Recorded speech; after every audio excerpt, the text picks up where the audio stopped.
खूप आनंदाची बातमी दिलीस. आई काय झालं? सोनूबाळा तुझे बाबा असते त्यांना खूप आनंद झाला असता. असो, आता मला एक खूप महत्वाची जबाबदारी पार पाडायची आहे. आई कसली जबाबदारी? काय बोलतेस तू? अगं सोनूबाळा, मी तुझ्या लग्नाविषयी बोलते. कालच माझं शास्त्रींशी बोलणं झाले, ते उद्या येणार आहे.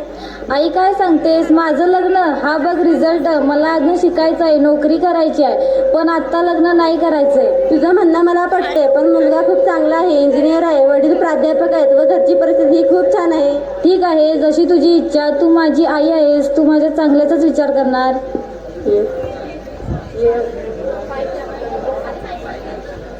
दुसरा दिवस पाहुणे आले. या मंडळी बसा. बसा की. बरं मंडळी, प्रवासात काही त्रास तर नाही? नाही नाही, प्रवास खूप छान झाला आमचा. सोनू बाळा, पाहुण्यासाठी पाणी आण.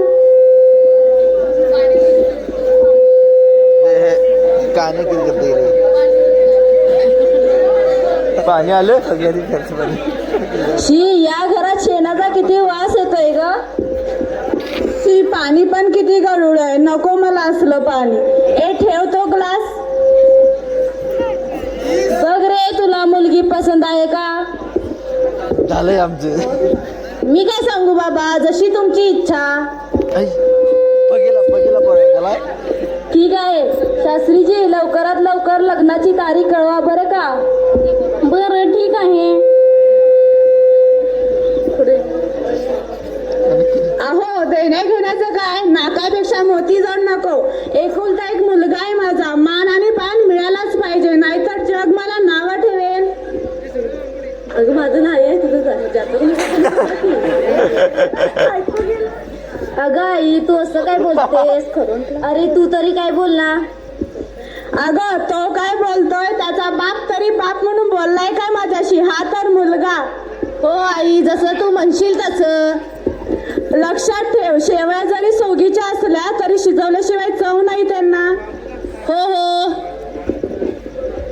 हो, कबूल आहे. वधू पक्षांचं काय म्हणणं?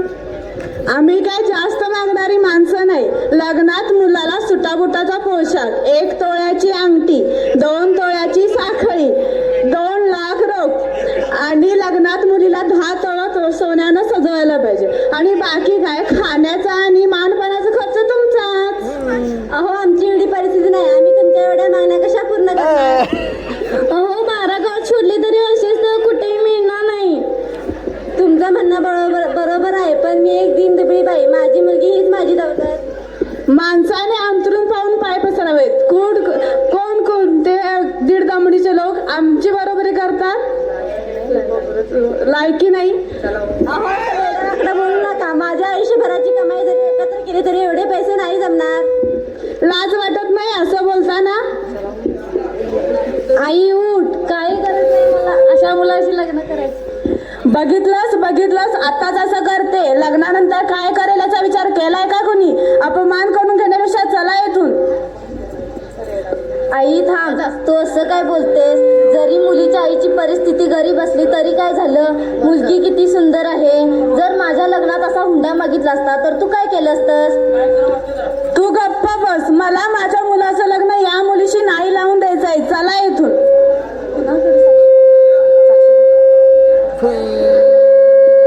5 वर्षानंतर.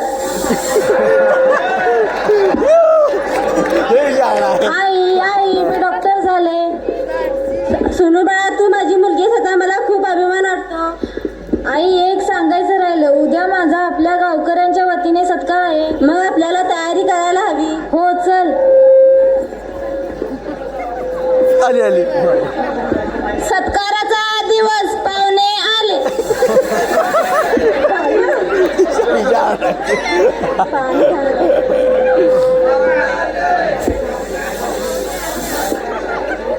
नमस्कार मंडळी, आजच्या कार्यक्रमाचं उद्दिष्ट तुम्हाला माहित आहे का? चला मीच सांगतो. आपल्या गावातील एक गरीब मुलगी केतकी पवार ही माझ्या कॉलेजची माजी विद्यार्थिनी आहे. तिने आपल्या डॉक्टरेट पदवीमध्ये प्रथम क्रमांक मिळवून आपल्या गावाचे नाव उज्ज्वल केले. तर मी आमच्या कार्यक्रमाचे अध्यक्ष व माझ्या पत्नी यांना विनंती करतो की त्यांनी केतकी पवार हिचा सत्कार करावा. सर्वांनी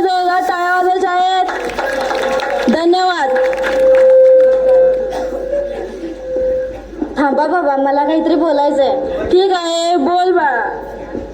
नमस्कार मंडळी, मला तुम्हाला सांगायला अत्यंत आनंद होत आहे की केतकी सारख्या एका गरीब मुलीने डॉक्टर क्षेत्रात पदवी प्राप्त केली.